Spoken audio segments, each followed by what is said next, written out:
남서부 지역에선 폭염이 계속되고 있고 동부 지역 8개 주엔 토네이도로 인해 큰 피해가 발생했습니다. 산불과 화재도 속출하고 있는 가운데 캘리포니아주에서는 현장에 출동한 소방 헬기 2대가 충돌해 탑승자 3명이 숨졌습니다. 알래스카에서 빙하 호수가 붕괴돼 강물이 넘치면서 둔치에 있던 주택들이 무너지는 사고가 일어났습니다. 펜실베니아에서 50명을 태운 버스가 빗길에 미끄러지면서 추락하는 사고가 발생해 수십 명의 사상자가 발생했습니다. 루이지애나의 한 가정집에서 경찰과 용의자 간의 총격전이 벌어져 애꿎은 어린이가 숨졌습니다. 주말 사이 곳곳에서 벌어진 총격에 경관들도 잇따라 부상을 입었습니다. 남가주 유일의 한인 지상파 방송 KBS 아메리카와 18년 연속 대한민국 사이버대학 부문 대상에 선정된 한양사이버대학교가 오늘 업무 협약을 체결했습니다.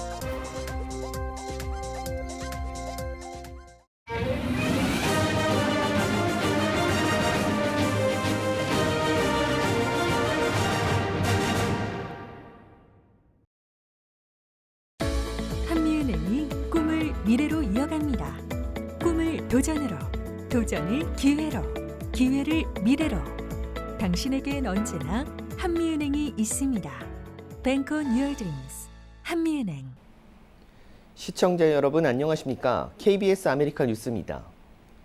남서부 지역에선 폭염이 계속되고 있는 가운데 동부 지역은 토네이도로 큰 피해가 발생했습니다. 한보경 기자가 보도합니다. 집채만한 나무들이 이리 꺾이고 저리 꺾인 채 쓰러져 버렸습니다. 지붕이 뜯겨져 나간 집들은 형체 없이 주저앉았고 대형 곡물 저장소까지 재난영화 한전명 마냥 파손됐습니다. 밤사이 폭풍을 동반한 토네이도가 미국 동부 인디애나주와 일리노이주 일대를 휩쓸고 가면서 주택 수십 채가 파손되는 등 큰 피해가 발생했습니다. 최소 10건의 토네이도 발생이 보고됐습니다. 버지니아와 뉴저지 등 동부 지역 최소 8개 주에는 토네이도 주의보가 내려졌습니다. 강풍과 폭우 피해가 커질 것으로 예상되면서 워싱턴 DC의 연방 정부 기관들은 오후 3시 문을 닫았습니다. 이번 토네이도로 동부 일대 1억 2천만 명이 잠재적 폭풍 피해의 영향권에 놓이게 됐다고 CNN은 전했습니다. 이런 가운데 폭염이 계속되고 있는 남서부 지역에선 곳곳에서 산불이 발생하면서 위협이 가중되고 있습니다. 뉴멕시코주의 국유림에 번개로 인한 불이 나면서 대형 연기 기둥이 뉴멕시코주 북부 지역을 휘감았습니다. 뉴욕에서 KBS 뉴스 한보경입니다. 캘리포니아주 화재 현장에 출동한 소방 헬기 2대가 충돌해 탑승자 3명이 목숨을 잃었습니다. 오늘 캘리포니아 소방국은 어제 오후 6시쯤 LA 리버사이드 카운티 카바존 지역 화재 진압 중 소방 헬기 2대가 서로 충돌했다고 밝혔습니다. 이 사고로 헬기 2대 중 한 대가 추락했고 이 헬기에 타고 있던 캘리포니아 소방국 부서장과 대장, 조종사 등 3명이 모두 숨졌습니다. 다른 헬기 한 대는 인근에 안전하게 착륙했습니다. 캘리포니아 소방국은 오늘 기자회견에서 비극적인 사고였지만 더 큰 피해가 발생하지 않은 것에 감사한다고 말했습니다. 어제 화재는 한 건물에서 발생했는데 주변 나무로 불길이 번지면서 산불 확산을 막기 위해 소방 헬기가 출동한 것으로 알려졌습니다. 알래스카에서는 빙하가 녹으면서 강물이 넘쳐 주택들이 무너지는 사고가 일어났습니다. 박석호 기자입니다. 강옆에 지어진 2층 집이 순식간에 무너져 강물에 떠내려갑니다. 강물의 거센 물살에 집안이 침식되면서 무너진 주택 바로 옆 건물도 위태롭습니다. 물가에 서 있던 커다란 나무들도 힘없이 쓰러집니다.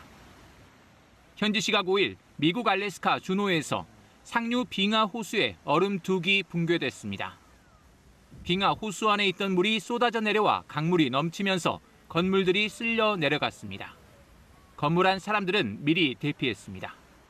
하류에 있던 맨데놀 호수의 수위는 2016년 기록했던 최고 수위보다 91cm나 높아져 저지대에는 대피령이 발령됐습니다. 도로 곳곳도 물에 잠겼습니다. 상류로 올라가 보면 빙하가 녹아내린 물이 끊임없이 강으로 흘러듭니다. 2007년 이후 이 지역에서만 축구장 8개 면적의 빙하가 녹아서 사라졌습니다. 2011년 빙하가 있던 자리에는 마른 땅이 드러나고 풀까지 자라나 주민들은 걱정이 태산입니다. Most of that is the glacier. So yeah, when that's gone, I don't know. That'd be quite the same draw for them. 2050년에는 알래스카 맨덴홀 계곡에 더 이상 빙하가 남아있지 않을 것이란 전망까지 나옵니다. 기후 변화로 고산지대 빙하가 빠르게 녹고 있습니다. 기상학자들은 세계적으로 1,500만 명이 빙하 호수 붕괴에 따른 홍수 위험에 처했다고 추산합니다. KBS 뉴스 박석호입니다. 펜실베니아에서 50명을 태운 버스가 빗길에 미끄러지면서 추락하는 사고가 발생했습니다. 3명이 숨지고 수십 명이 다쳤습니다. 경찰은 어제 오후 11시 50분쯤 펜실베이니아 도빈 카운티 인근에서 버스가 추락하는 사고가 발생했다고 밝혔습니다. 50명을 태운 버스는 81번 프리웨이를 통해 오하이오주로 이동 중이었습니다. 버스는 폭우로 도로를 벗어나면서 가드레일을 들이받고 승용차와 충돌 후 추락했습니다. 사고로 승객 3명이 숨지고 28명이 병원 치료를 받았습니다. 부상자 중 1명은 위독한 상태로 알려졌고 3명은 입원 치료 중인 것으로 전해졌습니다. 한편 버스 사고 생존자 매튜 오시아피는 뒤집힌 버스 안에서 사람들을 마지막까지 도운 것으로 알려졌습니다. 오시아피는 사고 당시 사고로 사람들이 자리에서 튕겨져 나갔고 자신도 쓰러졌다고 말했습니다. 그리고 잠시 후 의식을 잃은 사람들이 보였고 다친 사람들의 비명소리를 들어 한 아기를 구해 버스 앞 유리를 통해 구조대원들에게 건넸습니다. 오시아피는 혼란스러운 버스 안에서 사람들을 돕다 마지막으로 버스에서 나왔습니다. 지역 언론은 오시아피를 영웅으로 보도하고 있습니다. 한편 LA에서는 노숙자가 자고 있는 차량에 고의로 불을 붙여 살해하는 사건이 발생했습니다. LA 경찰국은 어제 새벽 1시 30분쯤 LA 그린 메도우스 지역에 주차돼 있던 차량에서 방화에 의한 화재가 발생했다고 밝혔습니다. 이 차량에는 한 노숙자가 자고 있었습니다. 화재 직후 출동한 소방대에 의해 노숙자는 병원으로 옮겨졌지만 3도 화상을 입고 결국 사망했습니다. 경찰은 사건 당시 한 남성이 이 노숙자의 차에 다가와 인화성 액체가 든 병을 차 내부로 던진 후 불을 붙였다고 설명했습니다. 노숙자의 신원은 밝혀지지 않았으나 차량에 거주해온 것으로 알려졌습니다. 경찰은 이번 사건을 살인사건으로 규명하고 도주한 용의자 체포를 위해 주민들의 제보를 당부했습니다.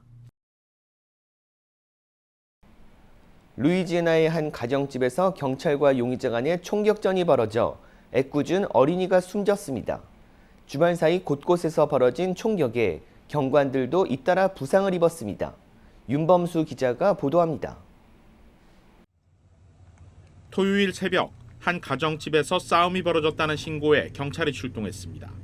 경찰이 접촉을 시도하는 순간 안에서 날아온 총탄에 경관 3명 중 2명이 피격당했습니다. 대응 사격이 이뤄졌고 이 과정에서 안에 있던 용의자를 포함해 여성 1명과 어린이 2명이 총에 맞았습니다. 병원으로 후송된 어린이 2명 중 1명은 결국 사건 당일 오후 숨지고 말았습니다. 이번 총격으로 경관 2명을 포함해 다친 5명 모두 병원으로 후송돼 치료를 받았습니다. 용의자와 피해자 신원은 공개되지 않았으며 누구의 총격으로 사망과 부상자가 발생했는지는 아직 조사가 진행 중입니다. 캔사스주에서도 경찰과 용의자 간의 총격전이 벌어져 경관 1명이 피격당했습니다. 도난 차량을 발견한 경찰을 향해 운전자가 총을 쐈고 추격전이 벌어졌습니다. 2명의 용의자는 한 편의점에 차를 세우고 도주하며 경찰과 총격을 벌였고 이 과정에서 경관 1명이 피격당했습니다. 결국 용의자 1명은 사살됐고 또 다른 1명은 체포됐습니다. 플로리다주에서도 용의자 총격에 경관 2명이 부상을 입었습니다. 경찰이 마이애미에서 발생한 살인사건과 관련해 용의 차량을 발견한 직후 용의자가 경관들을 향해 총격을 가했습니다. 또 다른 차량 한 대를 훔쳐 달아난 용의자는 7시간 뒤 한 호텔에서 포착됐고 출동한 경찰 특공대가 교전 끝에 용의자를 사살했습니다. 현재 다친 2명의 경관들은 병원에서 치료를 받고 있으며 생명에는 지장이 없는 것으로 알려졌습니다. KBS 뉴스 윤범수입니다. 주택가를 달리던 차량이 배수구와 충돌한 뒤 주택 2층으로 날아오르는 사고가 벌어졌습니다. 펜실베니아주 소방당국은 어제 오후 12시 15분쯤 알파르타 도로에 위치한 주택 2층에 차량 한 대가 날아와 부딪히는 사고가 발생했다고 밝혔습니다. 소방국이 공개한 사진을 보면 차량 전면부는 주택 2층 창문을 뚫고 반쯤 들어갔으며 뒷바퀴도 허공에 떠 있어 마치 하늘을 날다 부딪힌 것처럼 보입니다. 소방당국은 도로를 달리던 차량이 배수구 상단 부분을 부딪히며 공중으로 떠오른 것으로 보고 있습니다. 운전자는 부상을 입고 인근 병원으로 이송됐는데 경찰은 해당 운전자의 과속 여부를 확인 중입니다. 소방당국은 구조대원들이 주택 2층에 박힌 차량을 지상으로 내리는데 3시간이 걸렸다고 전했습니다. 지난주 뉴욕시 지하철 안에서 10대로 추정되는 흑인 여성들이 아시안 일가족을 조롱하고 구타하는 사건이 발생해 경찰이 혐오범죄로 규정하고 용의자 공개 수배에 나섰습니다. KBTV 강정민 기자입니다. 지난주 한 아시안 여성이 뉴욕시 맨해튼 지하철 안에서 혐오범죄로 인해 구타당하는 모습이 소셜미디어를 통해 빠르게 확산하며 논란이 되고 있습니다. 뉴욕시경에 따르면 51세 아시안 여성 피해자는 지난 목요일 저녁 8시경 남쪽 방면으로 향하던 F열차 웨스트 4번가 지하철역에서 3명의 여성들로부터 폭행을 당했습니다. 3명의 가해자 가운데 1명은 피해 여성에게 아시안 혐오 발언을 쏟아냈고 피해 여성의 머리채를 잡고 바닥에 짓누르고 머리를 구타한 것으로 조사 결과 드러났습니다. 이번 사건으로 인해 50대 아시안 여성은 머리에 타박상과 함께 부종이 생겼습니다. 현장에서 촬영된 영상에는 10대로 보이는 3명의 흑인 여성들이 지하철 열차 내에서 아시안 가족 맞은편에 앉아 이들을 조롱하며 삿대질했습니다. 아시안 일가족을 모욕하는 장면을 같은 열차 내에 탑승 중이던 20대 중국계 여성 조안나 린이 촬영하는 것을 눈치챈 가해자 일당은 녹화 중인 린에게 다가가 그녀 역시 폭행하고 머리채를 잡은 뒤 바닥에 내팽겨치는 등 폭력을 이어갔습니다. 11살 난 쌍둥이 딸과 함께 탑승 중이던 50대 아시안 여성 수영 씨가 촬영 중이던 20대 아시안 여성이 폭행당하는 것을 보고 저지하기 위해 개입하자 가해자들은 수영 씨도 폭행하기 시작했습니다. 열차 안에 있던 승객들이 이들을 저지하는 장면과 가해자들의 장면은 고스란히 영상에 녹화됐습니다. 뉴욕시경은 해당 사건을 인종혐오범죄로 추정하고 수사를 이어가고 있으며 가해자의 영상을 공개하고 용의자 추적에 나섰습니다. 해당 가해 여성들의 정보를 아시는 분은 뉴욕시경 핫라인 전화로 제보해 주시길 바랍니다. KBTV 뉴스 강정민입니다. 과열로 인한 부상 위험으로 아기방 모니터 카메라 세트 약 13,000개가 리콜됩니다. 소비자 제품 안전위원회는 필립스 아벤트 디지털 비디오 베이비 모니터가 충전 중 과열로 인한 화상 위험이 보고됐다고 밝혔습니다. 해당 제품은 2016년 3월에서 2020년 1월까지 토이즈러스, 아마존, 월마트, 제트, 필립스 등에서 판매됐습니다. 모델 넘버는 SCD-630과 SCD-843으로 2016년 3월에서 2019년 12월 제조됐습니다. 소비자 제품안전위원회는 23건의 과열과 7건의 경미한 부상 불만이 접수돼 해당 제품 사용을 즉각 중단하고 무상 교체받을 것을 강조했습니다. 자세한 문의는 웹사이트로 확인할 수 있습니다. 남가주 유일 한인 지상파 방송 KBS 아메리카와 18년 연속 대한민국 사이버대학 부문 대상에 선정된 한양사이버대학교가 오늘 업무 협약을 체결했습니다. 오성근 한양사이버대학 부총장과 관계자들은 오늘 오후 KBS 아메리카를 방문해 남가주 지역 한인 시청자들에게 서비스를 제공하는 지상파 방송과 전국으로 방송되는 송출 시스템 등을 견학했습니다. 신경균 KBS 아메리카 사장과 오성근 한양사이버대학 부총장은 업무 협약을 체결하고 북미 지역 한인과 타인종들의 학업 성취도를 높이기 위해 손을 잡았습니다. 세계적으로 뻗어나가기 위해서 KBS 아메리카와 협약을 맺고 여러 활동을 전개하고자 하고 있습니다. 미국이나 캐나다에 거주하는 순수 외국인 또는 한국인, 그다음에 이제 재외 교포들 상대로 해서 한국어 교육 및 한국 문화 콘텐츠를 교육하는 프로그램을 먼저 시작하고 싶습니다. 네. 한양사이버대학교는 10여 개 학과에서 다양한 프로그램이 운영되면서 10대부터 80대의 수강생들이 학업에 정진할 수 있도록 지난 2002년부터 대한민국 최대 규모의 사이버대학을 운영하고 있습니다. 한양사이버대는 18년 연속 대한민국 사이버대학 부문 대상을 차지하는 등 이제는 한국을 넘어 북미 지역에서도 온라인 교육 서비스를 확대할 방침입니다. 연방정부가 연방기금을 투입해 제조업 인센티브를 강화하기로 했습니다. 바이든 대통령은 미국에서 연구개발한 제품은 미국에서 제조하라는 취지의 행정명령을 발동했습니다. KBTV 전상희 기자가 보도합니다. 바이든 대통령은 연설에서 1933년 제정된 미국산 구매법의 존재를 상기시키며 자신의 바이 아메리칸 정책을 계속 강화해 나갈 것을 다시 한번 강조했습니다. 이번 행정명령은 미 제조업을 부양하고 연방기금을 통해 노동자를 지원하려는 노력의 일환으로 연방기금의 지원을 받아 개발된 제품을 미국에서 제조하는 경우 인센티브를 강화하는 내용입니다.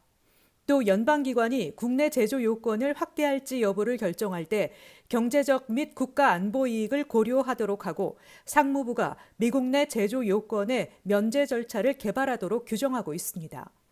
이와 함께 첨단 기술 분야에서 중국에 대한 추가 제재를 최종 검토하는 등 제조업 부활과 중국 견제 정책 기조를 더욱 강화하고 있습니다. 행정명령은 또 연방기관이 연구개발에 투자할 때 국내 제조를 고려할 것을 권장하고 있으며 핵심 산업의 미국 내 생산시설 확장도 장려하며 연방 연구개발 프로세스의 보고 요구사항을 간소화하는 내용 등도 포함됐습니다. 바이든 대통령은 이번 행정명령을 미국에서 개발하고 미국에서 제조하라 명령으로 부르며 이 명령이 무역 규칙에 어긋나지 않으며 동맹국들과의 연구개발 파트너십을 구축할 수 있는 유연성을 유지한다고도 강조했습니다. 이번 행정명령은 미국이 개발하고 상용화한 수많은 기술이 결국 중국 등 해외에서 상품을 제조하는 데 쓰인다는 바이든 정부의 지적에서 출발했으며 백악관은 국가과학기술위원회를 통해 연방정부의 기술 연구개발 로드맵에 국내 제조를 추가하는 방안을 모색할 방침입니다. KBTV 뉴스 전상입니다.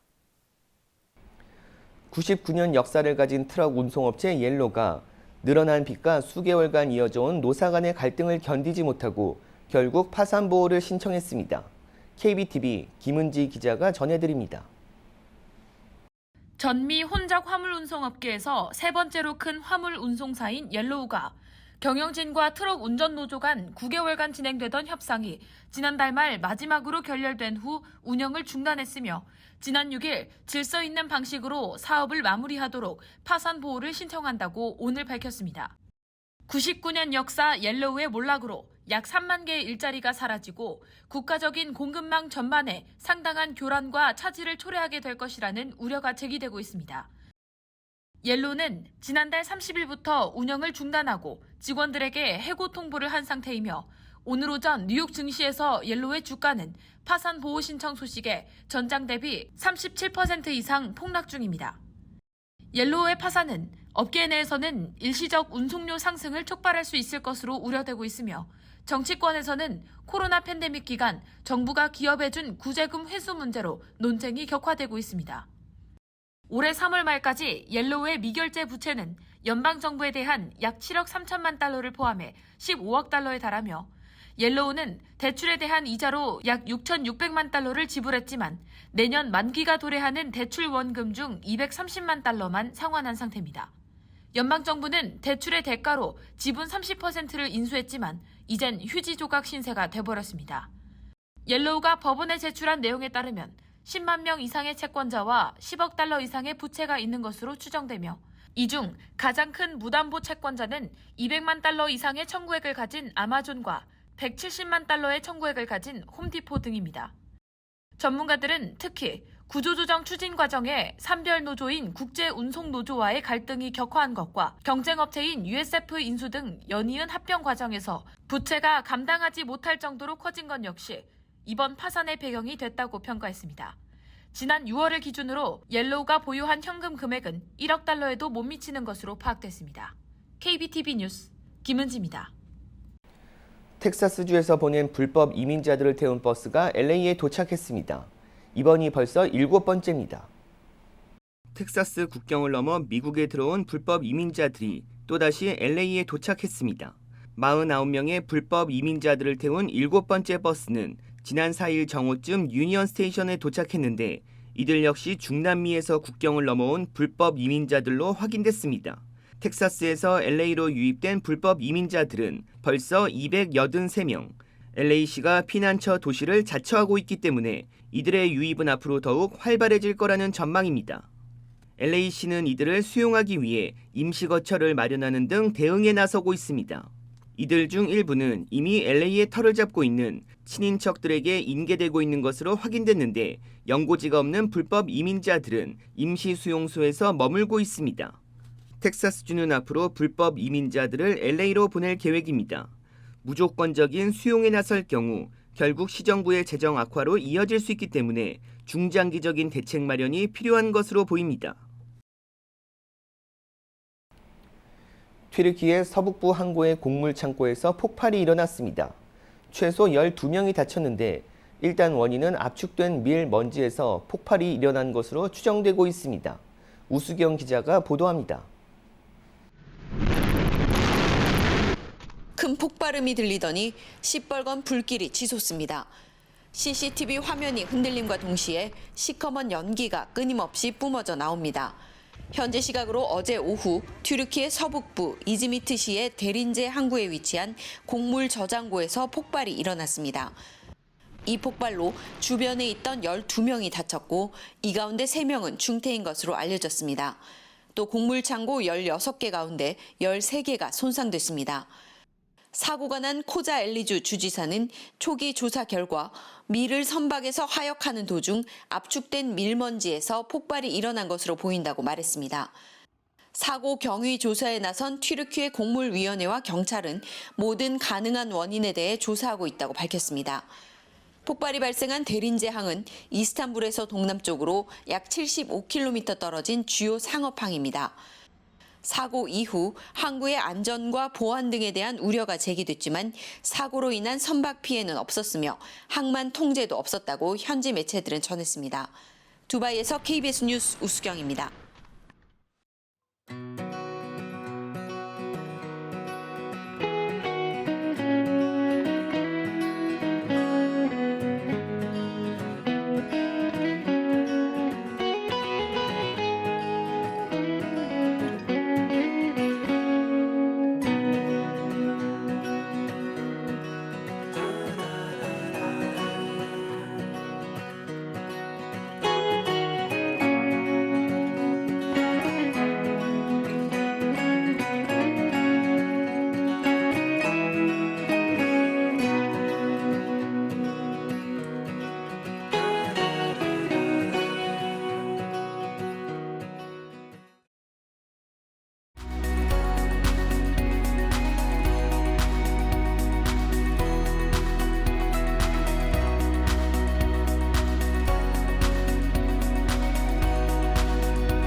미래로 이어갑니다.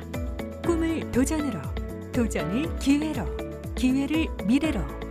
당신에겐 언제나 한미은행이 있습니다. Bank on your dreams. 한미은행. KBS 아메리카 뉴스 마칩니다. 시청해 주셔서 고맙습니다.